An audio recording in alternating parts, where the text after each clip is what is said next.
Welcome to the Mick, a Mook, and a Mike. Hosted by four-time Emmy-nominated producer Frank Mace and retired New York City firefighter, 9/11 first responder, and Vietnam vet, Billy O'Connor. Today's guest, Umpire Joe West. Join us while we talk about baseball's Hall of Fame announcements. Christmas time is near. Time for love and time for cheer. Alvin! One of the chipmunks in. Yeah, You're well, the prettiest one, of the tree. Of the tree. well, that's because you weren't one of the tree. The tree. If you were one of the tree, you would be the You prettiest got to one. pick an attractive chipmunk. It's Christmas time. It is. Well, look at our festivities. We're man. festive. You really put all out. When I first got divorced, that's what I used to. I had the kids there with little. I said, "Come on over to my. I got all the presents. They're under the tree."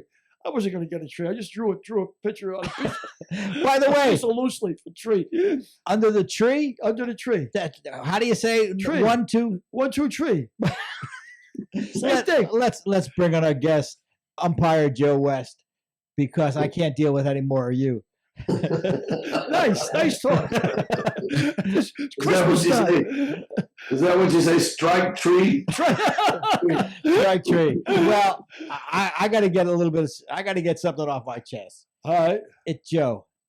It's fucking unbelievable that you weren't voted into the Hall of Fame. I mean, it's just you, and you never had a chance. You never. I'm kind of outnumbered. Yeah. What is that, a vendetta or something? I mean, really, I can't understand. When somebody does something more than anybody else, like when it's Cy Young, whether it's most home runs, most games pitched, how can you not be in? I don't understand. How can they, is it a vendetta? Or is it? Well, it's not a vendetta. I mean, is it the sports writers just saying, screw this guy? It's not sports writers either. It's just a bunch of cronies voting for cronies, and Joe wasn't crony enough, I guess. What's your take on it, Joe? Well, there's a rule in the Hall of Fame that if you're 65 years old, you can be put on the Hall of Fame ballot. So I think what happened was when I set the record for the most games and got all the hoopla from that they felt like they had to put me on the Hall of Fame ballot.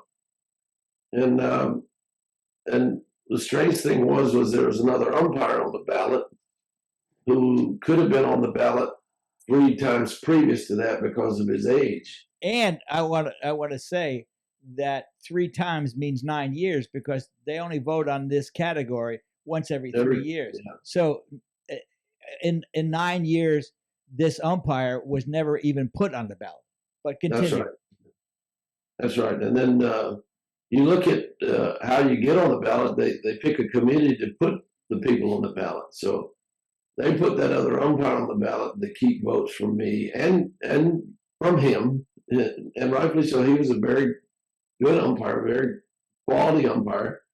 He worked the same number of World Series I did, and he was crew chief of most of his World Series, and I was only crew chief of one. But they didn't put him on the ballot till this year to vote, and then. There were a few people that were on the voting committee that, in fact, there was one on the voting committee, or actually 2 that were responsible for firing me in '99. So I don't think I got their votes. But now, okay, go ahead, Joe. It's so when I first looked at it, and you and I had talked about it, we thought that, well, maybe they put the umpires on there and they'll give them an avenue to vote for the umpires, then vote for the managers, and then vote for the executives. Well, I don't, and Harold Reynolds said this during one of those baseball network things. He said, there's not a person on this ballot that's not deserving of the Hall of Fame, and I think he's right. But when they went to get the votes, Lou Piniella was 1 vote short this time, as he was the last time he was on the ballot. And Bill White had 10 votes, and Bill White wasn't on the last ballot that I know of. And Bill White is very deserving to be on this. And Joe, let me talk about the way the ballot works for Billy and Derek and everybody who's watching. There are 15 members. What is it? There are 15 guys on a Hall of Fame committee. voting for this. And 16. Six, There's 16. There's 16. All right. And each guy gets 3 votes. And you've Right. got to get 75. You got to get 12 of the 16 votes in Right. order to be voted into the Hall of Fame.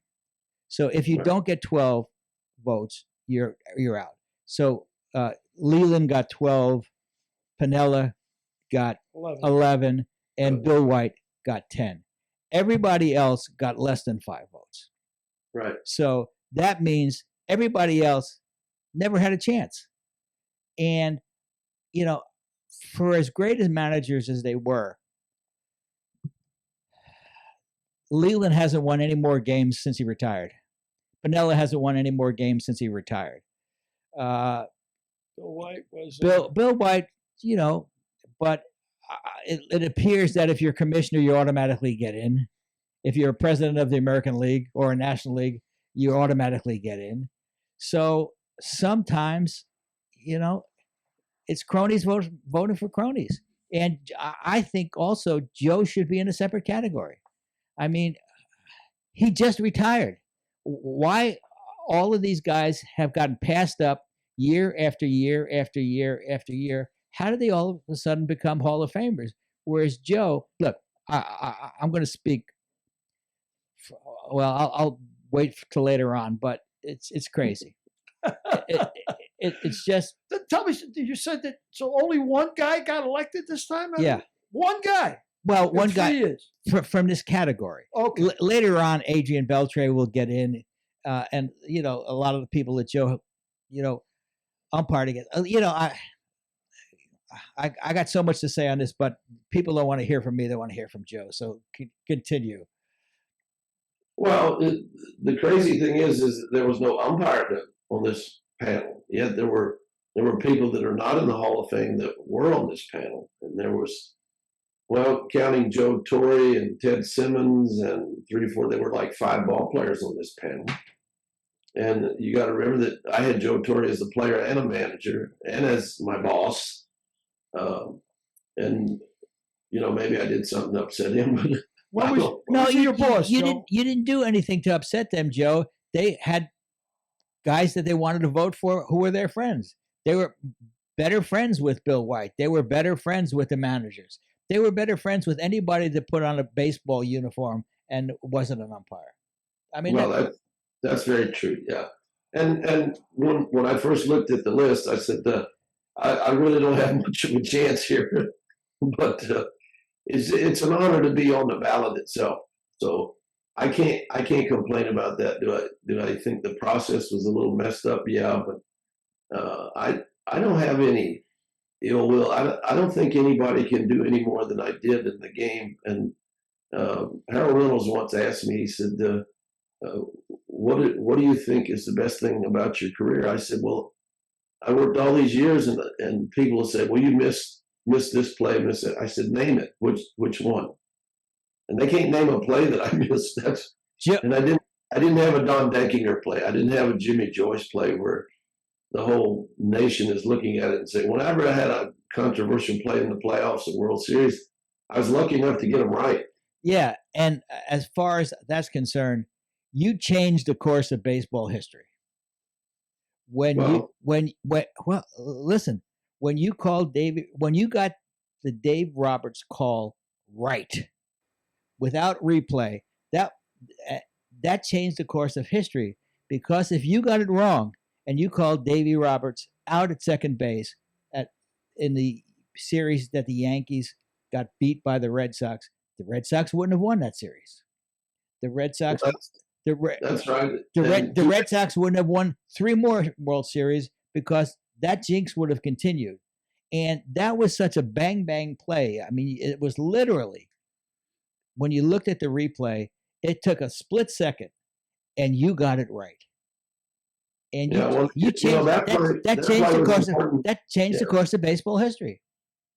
Well, there was another play in that series where Alex Rodriguez slapped at the glove, and the first base umpire was blocked out by the first baseman, and we had to change that. So I changed that play too. I mean, the funny thing is, they don't know an umpire's name when you get it right. They only know your name when you make a mistake. Well, the other thing is everybody knows your name, and that was, a court of popular opinion, where if you were an umpire that nobody knew your name, you probably wouldn't have been on the ballot. But everybody knew your name. Everybody knows Country Joe West or Cowboy Joe West or whatever the hell your name is. Everybody but you. Well, I get confused between Cowboy Joe West and Country Joe Let West. me ask you, is there umpires in the Ask Hall him. of Fame? Is there any other umpires in the Hall of Fame? I can't. It's unimaginable to me how you could do something more than everybody else and not be in it. Are there umpires in there already voted in? Yeah, there's 10. There's 10 in there. 10. 10. Yeah, the last umpire that went in, Doug Harvey. Hank O'Day went in. I think he was born during the Civil War. No, that's not a joke. Hank O'Day was born during the Civil War. Damn. And then prior to that was Doug Harvey. And Doug Harvey was on the ballot with Hank O'Day twice. And Doug Harvey, of course, when nobody knew who Hank O'Day was, they voted for Doug Harvey. And I think, if my memory serves me correct, I think Doug Harvey got more votes for the Hall of Fame than Whitey Herzog did, and they went in the same year. Yeah.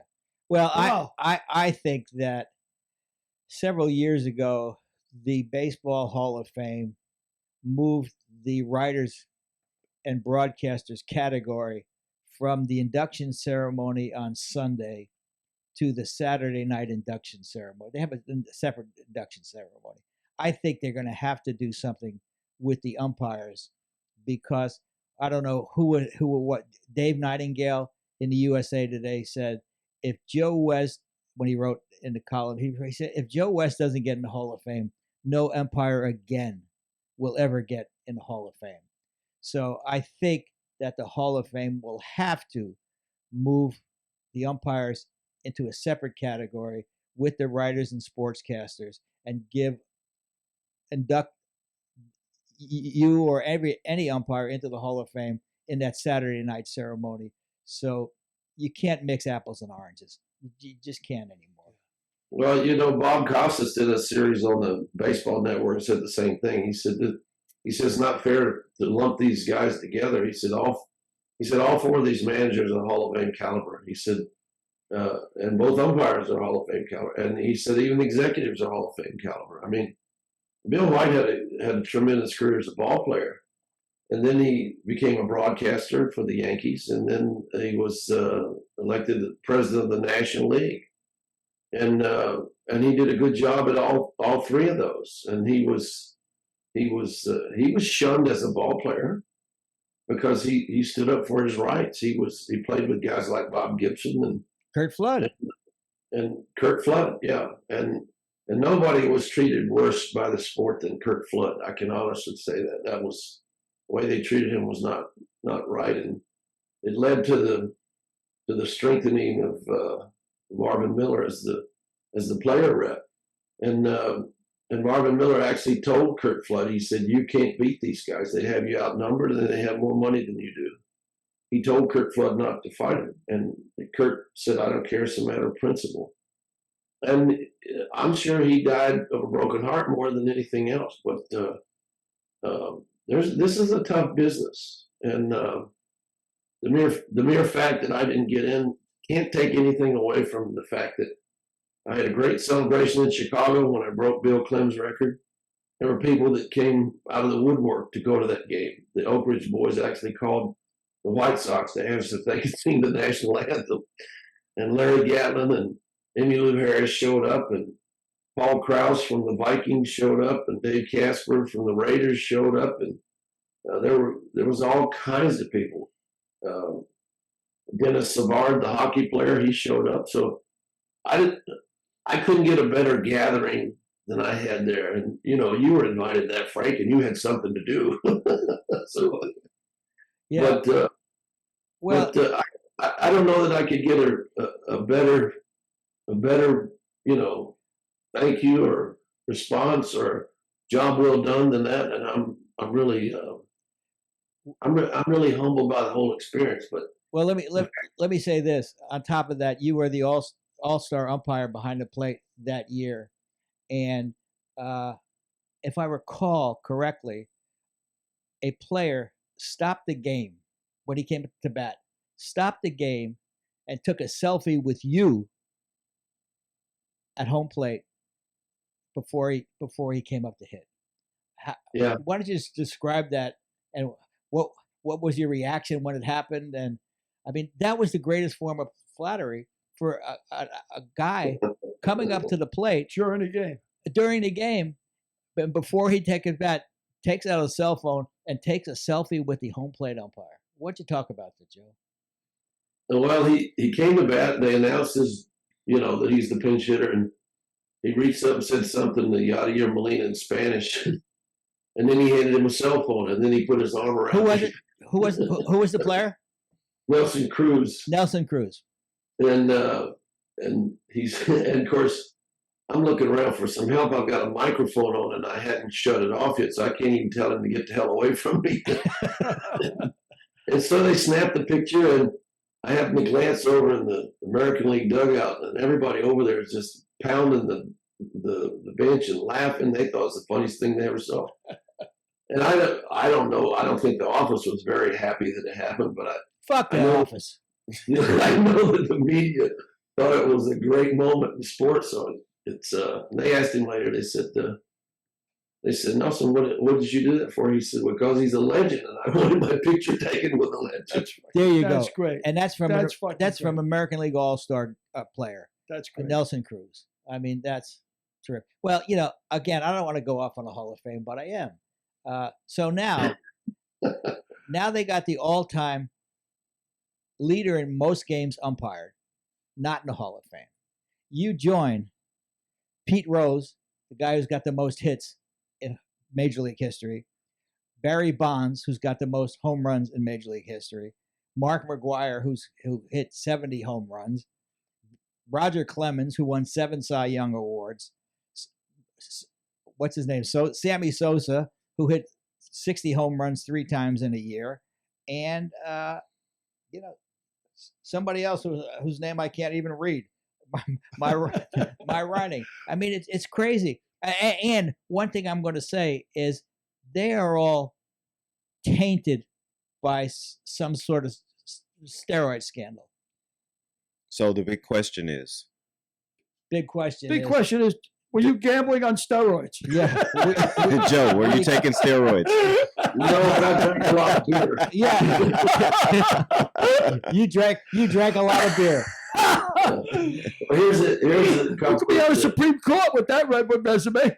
All you do is drink a lot of beer. How do you keep a guy like Dale Murphy out? Yeah. I've often said that Pete Rose's biggest problem with the Hall of Fame is his character, and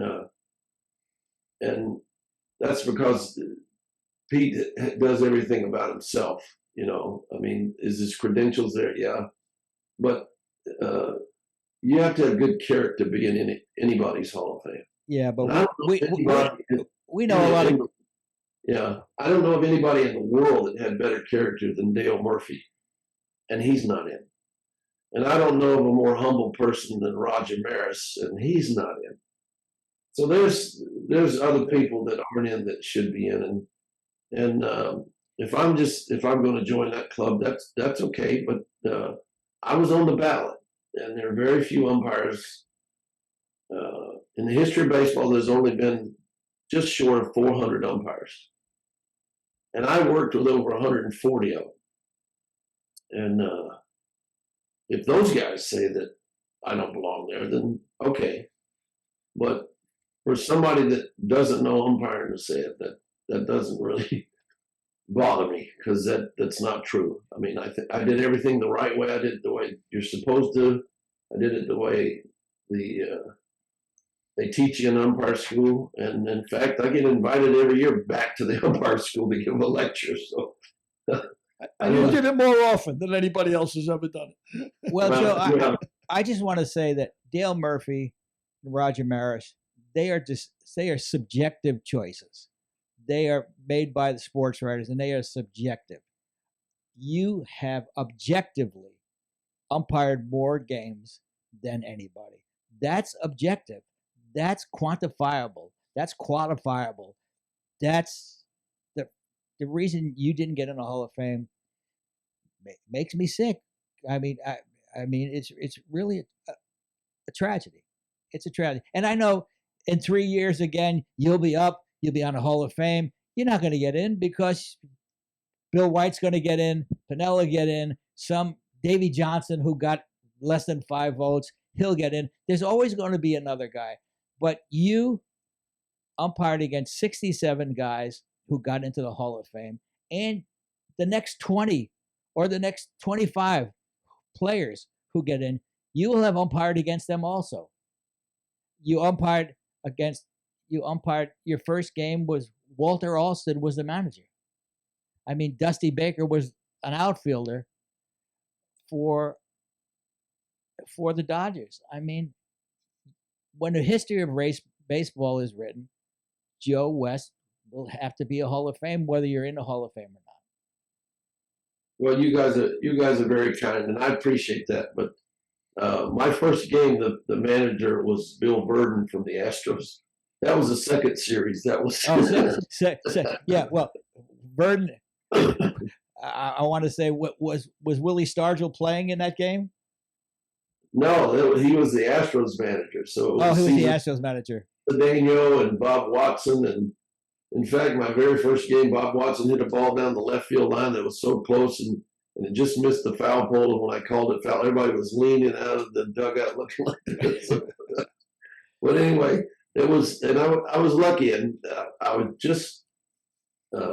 just called up, and I was, full of fire, and it was really funny because the next year, John Kibler asked me at second base. He said, "Did you kick out 50 people in the minor leagues last year?" And I said, "No." He said, "Well, the Braves think you did, so don't tell them any different." I've been walking on eggshells out there. What is the difference between when you talked before about head umpire? What is the additional duties that goes with that when you're with a crew and you go out? Crew chief. Crew chief. The crew chief is responsible for all the rule interpretations on the field. If there's a rule discussion, then the crew chief makes the final decision on it. And he's responsible for making everybody be there, get in position. If there's an argument, he's usually responsible for breaking it up.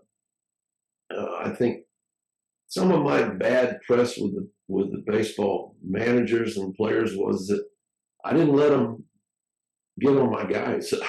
I got there before the argument, and I didn't let them argue with my guys. And sometimes they feel like they should have the right to say what they want to say. And I can remember Johnny Gibbons saying one time, "Well, who's going to argue a replay for Joe West?" That umpire replay is not going to change that. So, and that's not true. But that's the way they felt, and so if that's a strike against me, then I got to accept it. But the main point is that you have to respect the game, and I know you've heard me say this before, but I can say it again. The umpire's responsibility is to the game of baseball first. And that doesn't mean the commissioner's office. That means the game itself, because the game is bigger than all of us. It's bigger than the commissioner's office. And I don't think sometimes the commissioner's office understands that. And your second responsibility is to the profession of umpiring. And that doesn't mean the umpires union. That means your profession. And your third responsibility is to do what you know is in your heart is morally honest and correct. And if you do those three things in that order, nothing you do will be wrong. But you'll get criticized for it. And if people would step back and look at what the umpire's trying to do, they would get that. Because you would see that sometimes when the umpire has to take charge, there's going to be a tussle. And Al Barlick once told me, because you mentioned it earlier, about all these guys say that the best umpires are the ones you didn't know were there. He said, "Really?"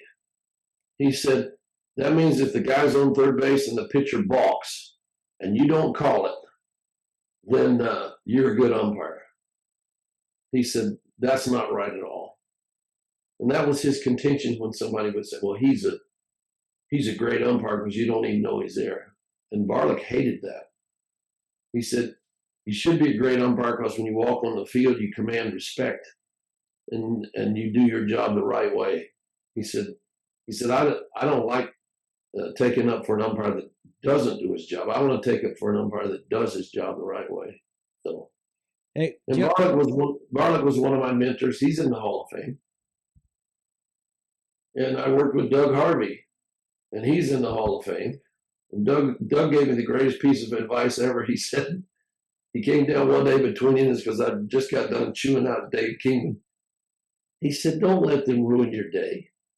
You're going to be better than they are every day you're out here. He said, don't let them upset you. And it was like a light coming on. So after that, I never got really upset on the field. You know, there were times I was angry about things that happened, but the mere fact that he said, don't let them ruin your day was the greatest piece of advice I ever got as an umpire. well, one guy who wasn't going to ruin your day was Baumgartner, the pitcher. Why don't you talk about that epic stare down you had with Baumgartner? He was with the Giants then, wasn't he? Yeah, he had like a 2-2 pitch that he thought was a strike, and I called it a ball. And he wasn't real happy with that, but he didn't do anything. And then he threw 3-2 outside. It wasn't even close. And when I called it a ball, he screamed profanity, which I could probably say on this podcast, but I don't have to. He screamed profanity. And it was loud enough for the entire infield to hear it. So I took my mask off and I stared at him to see if he was going to say anything else. And he got the message. And Buster Posey was there and he says, what's going on? I said, just sit down. Everything will be all right here in a minute. He was a catcher for the Giants. Just sit there. And it probably went on for like 20, 30 seconds, didn't it? Well, it went on long enough that I got a call from the office and he said, one of the highlights is your stare down with Baumgartner. I said, well, it must not have been a very exciting day. That's great. That's great. I love the argument with Dave Kingman. I remember my friend, we used to go out and go drinking. You go to meet girls. He always swung from the fences. I got the Dave Kingman approach to women. He'd go up there and try, hey, you want to fool around or what? I either strike out or I get lucky. That's it. Yeah. And that was Kingman all the way, right? Home run or strikeout, one or the other. What are some of the other memorable moments that you remember from your career, Joe? Oh, well, I can give you a Kingman story. It's funny. He was playing first base for the Mets, and they're playing the Braves. And he says, if the pitcher's the next hitter, doesn't he have to be in the on-deck circle? And I said, yeah. So he pointed to the on-deck circle. So I went over and started yelling at Joe Torre that the pitcher had to be in the on-deck circle. And Joe looked up and said, the pitcher's not the next hitter. And when I got back to first base, Kingman had his glove over his face.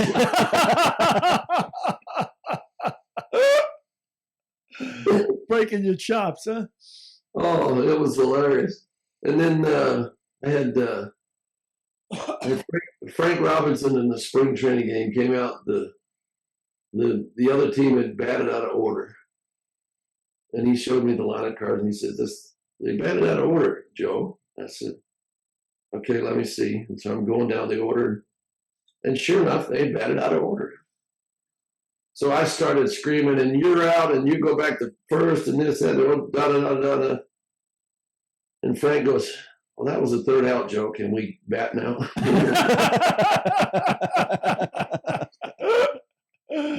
So there's some things out there that happen that they're really funny. I mean, I can remember Steve Garvey batting for the Padres, and Tony Gwynn led off with a single to left.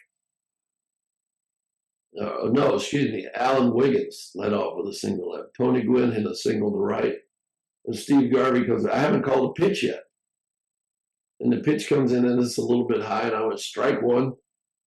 And Garvey stepped back and picked up dirt and rubbed it in his head. Now, Steve Garvey never picked up dirt in his life. He never got dirty in his life. Yeah, and he steps back in the box and he taps home plate with the end of the bat and he looks back and he says, are we ready now? That's great.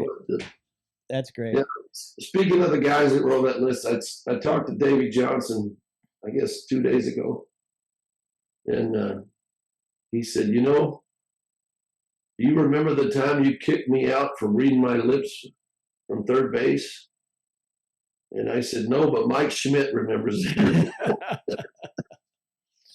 And he's a little humbled, he's getting older. Lou Piniella, I talked to him, he's getting older. Lou said he was 80, and he says, I don't have much time left. And I said, no, but you guys deserve to be in there. I told them both. I said, you both deserve to be in there.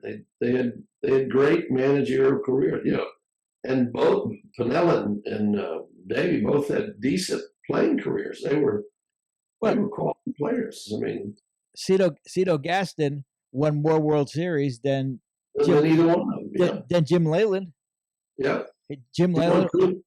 And this is nothing against Jim Leyland, because Jim is deserving of Hall of Fame recognition. But I just wonder what they vote on. It's a popularity concept. Super subjective. It's beyond subjective. I mean, it's beyond subjective. It's a lot of politics. Well, the writers get 10 votes. How do these guys only get 3? You know what I'm saying? Yeah. And my contention here is like every one of these guys is a quality guy. We already talked about Bill White, but Hank Peters was the general manager that was on the ballot. Hank Peters, when I was coming through the minor leagues, was the director of the National Association. He was the president of the National Association of Professional Baseball. And he took a job to be the general manager of the Baltimore Orioles because it paid more money. And the Orioles weren't very good at the time. And so he's there, and then they're not drawing flies. And the first week he's there, they have a streaker that runs out on the field, and they can't catch him. Security can't catch him. He's jogging back and forth and dodging for about 3 minutes, they don't catch him. Finally, they wrap him up in a blanket, and they take him to Hank's office. And they said, Mr. Peters, what do you want us to do with him? He said, give him $200 and tell him to be back Thursday.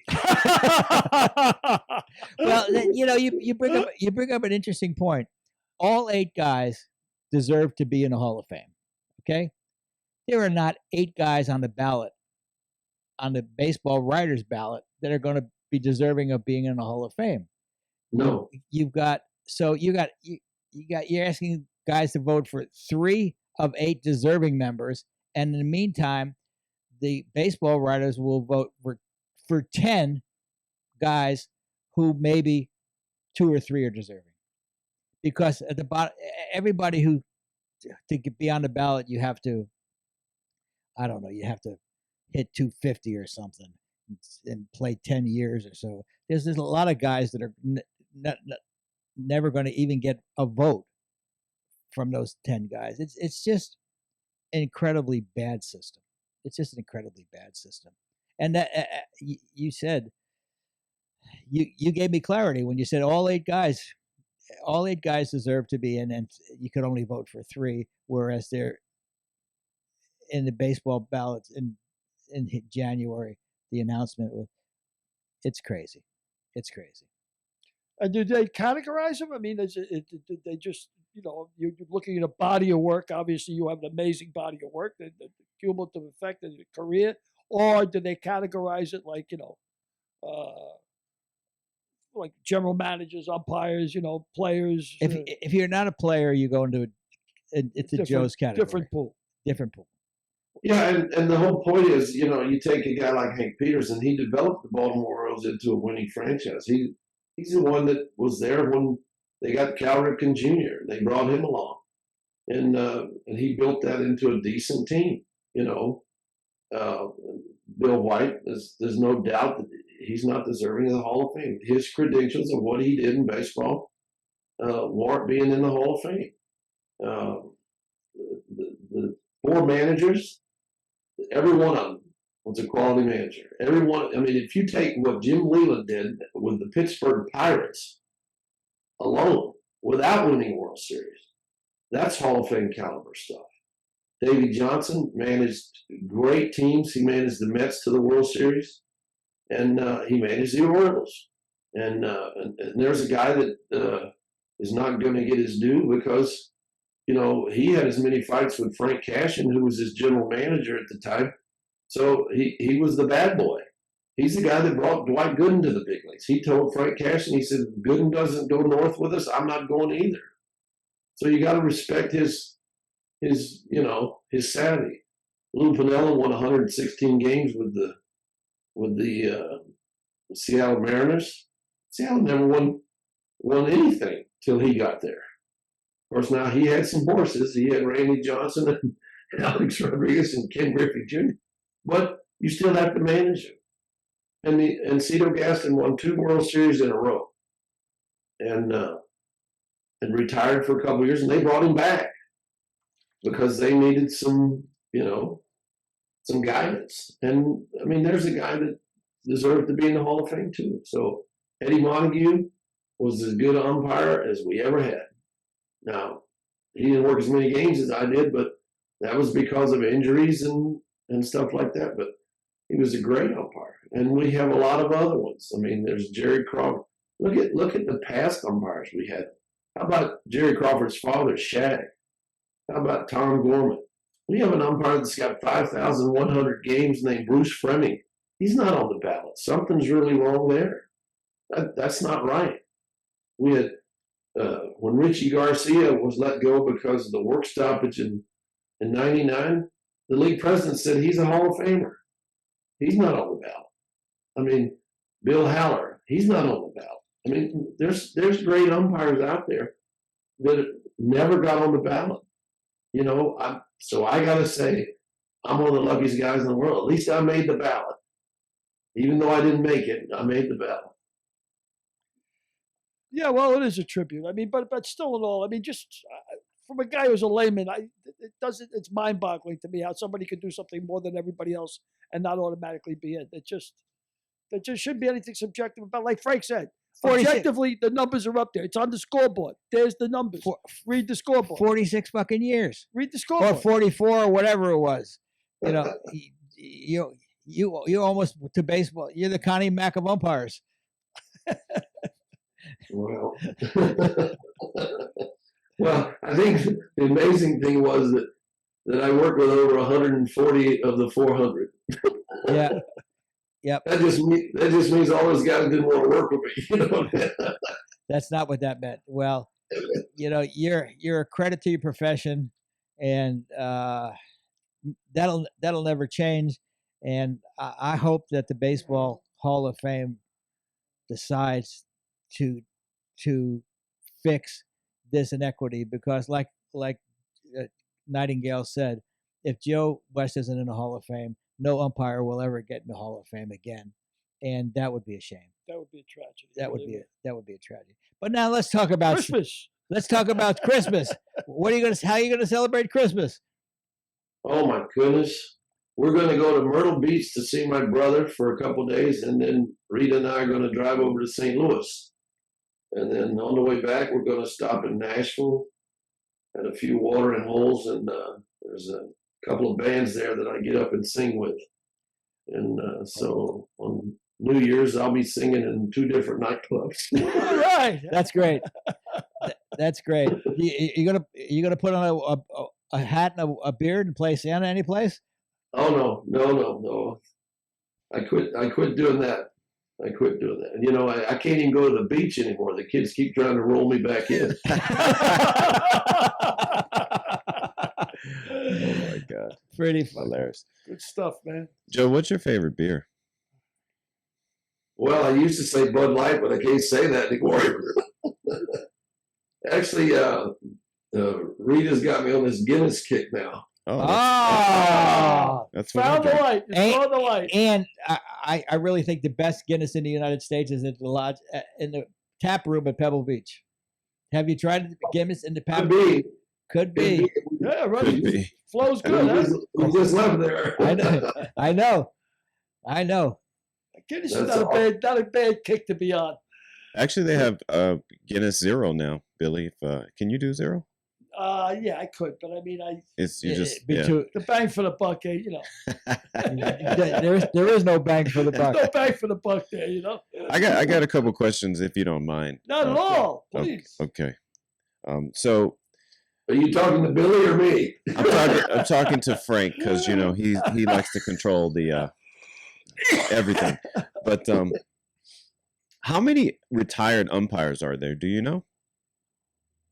Oh gosh. Well, there were Are there a lot? well, there were 400. Oh, okay. There were. Yeah, So- maybe Joe mentioned it more than once on this podcast. Well, Frank, I have other things going on. You do have you other know, things going so- on. But I'll return the favor if you like. The there's a list that the union gets every year as to who's living and who's not. And the last time I checked, one of the older umpires' wives, Miss Donatelli, she's still alive, so she's getting pension benefits and stuff like that. That's how we figure out who's still with us and who's not. But it's interesting. There are not that many still alive. I just went to Bill Haller's funeral right outside of St. Louis, and I was really upset because I was the only baseball person there. Wow. Wow. Wow. And Bill worked for the American League for 20 some years, and then he was a supervisor for a few years, and but there wasn't any other baseball people there. And I went to Don Denkinger's funeral, and that was sad because at the end he was getting to where he couldn't remember things, but it was it's sad to see your friends get old and they can't do the things they used to do. These Yeah, these that's were yeah. vibrant people Well, that it really hurts you when you Derek's got to deal with that every week with Billy and me. There, I beat you to it. You did. I beat you to it. Oh, that's funny. Sorry to cut you off there, but we couldn't help No, no. ourselves. No, that's all right. It's just I can remember when Tom Gorman died and John McSherry read in the paper. He was so mad that nobody called him to tell him that one of his best friends in the world had passed away. Well, Yeah, baseball's got a short memory. Yeah. Baseball's got a short memory. I think it's like that everywhere. Yeah. Except for like the people who can celebrate themselves. You know what I mean? Sort of like actors, Yeah. producers. Yeah. No, not producers. Fine. Why is he shooting at you? What did you do, Frank? Well, It's Christmas. it's Christmas.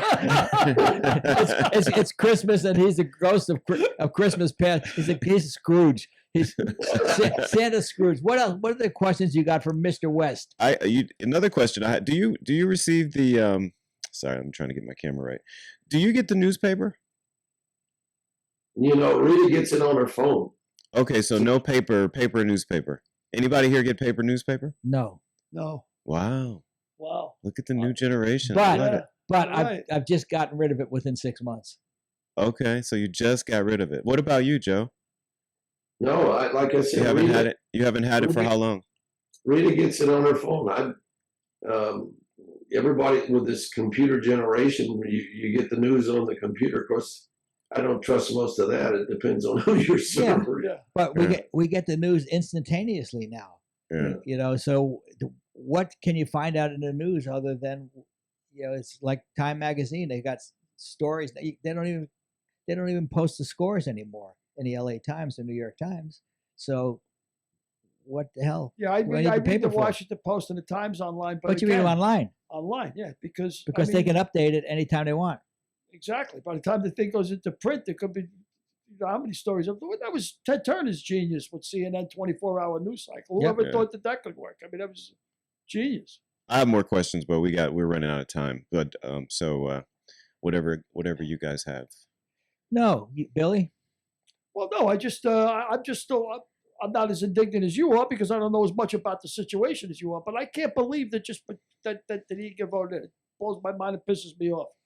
But I'm glad he's going to have a good Christmas, and So you guys were talking about Ted Turner there, yeah, and a lot of people don't realize when Turner bought the Braves, the Braves weren't a very good team, and because they weren't a very good team, they weren't drawing a lot of people. So Turner decided to play them in the early afternoon, 5:30 starts, so that he'd have time to put the movie behind it. And he made more money from the advertisement of the movie than he did from the Braves on his television broadcast. Smart. And then his first year down there, he realized that he had a sailboat that he could win the America's Cup with. And so he intentionally interfered with a contract with Gary Matthews with the San Francisco Giants. He intentionally did. So he courted Gary Matthews to leave the Giants to come play for the Braves. And when he did, the commissioner at the time was Bowie Kuhn. So Bowie nixed the deal. So Turner went to Bowie Kuhn and said, "Oh, don't nix the deal. The Braves need a player like this because we're struggling and we're trying to make ends meet and we're trying to be a presentable ball club. Please don't nix it. If you got to do something, suspend me for the year." Now, this is a brand new owner asking the commissioner to suspend him for a year. Now, every game the Braves had previous to this, Ted Turner was sitting in that box seat right by the dugout. In fact, the first game he went to, an Atlanta Brave hit a home run. He jumped out of his seat, ran to home plate to shake the guy's hand. Wow. And Tom Gorman said, "Mr. Turner, I don't mean any disrespect, but if you do that again, I'm going to have to kick you out of here." He said, "If you do, I'll turn the lights off." Well, anyway, so now Turner was a feature at all the Braves home games. So sure enough, he wants to sail in this America's Cup, and he goes to Bowie Kuhn and says, don't mix the deal. Let me have Gary Matthews and suspend me for the year. That gives him the excuse to sail in the America's Cup because he's not allowed at the ballpark. Oh, that's pretty Wow. smart. Wow. And he wins the America's Cup. Yeah. And also, I don't think maybe you were not the umpire, but were you there the game? He made himself manager and he put himself in a uniform. No, but Jerry Dale was there, and Jerry Dale had the cards, the lineup cards, where it said manager Ted Turner. The Hall of Fame called him for the cards, and he wouldn't give them to him. Yeah. He wouldn't give it to. And then they made a rule that the owners could not be managers. Wow. Baseball passed the rule that owners could be managers. Anyway, Joe, you've been a delight. You've been a great guest. You've been a terrific collaborator on our show. Have a great Christmas, New Year's, and we'll catch up to you on the other Wish side. Rita a Merry Christmas for us, Joe. Yeah, and wish by Rita a all Merry means, and Christmas. have a great holiday, pal. Really. Thank you so much. Thank you, all three of you. Hey, Thank you. All right, brother. Just give us a ho ho ho and a heave ho and just give us a ho ho ho and then throw us out of the Yeah. throw us into the new year. This is for Billy, a ho ho ho and a bottle of rum. Yeah. A bottle of rum, all right? I'll win the America's Cup with a bottle of rum. Thanks so much, Joe. Take care, brother. Thank you. I got to clean it up. No ho, ho, ho. I can't even Yeah, say you that. can. Yeah. No ho ho ho. No ho I'll ho's be for reading Billy. about it on Facebook tomorrow. No ho, ho, ho.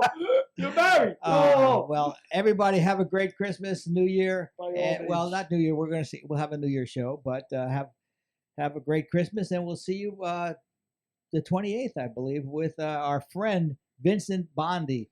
Be sure to watch that podcast. Yes. Just Be like sure. my old cousin Vinny, this is the real Uncle Vinny. Oh, this is the real Uncle Uncle Vinny. Vinny. The real It's a deal. killer. It's a It's a killer. bye, folks. You don't want to miss next week's guest, the inimitable Vincent Bondi.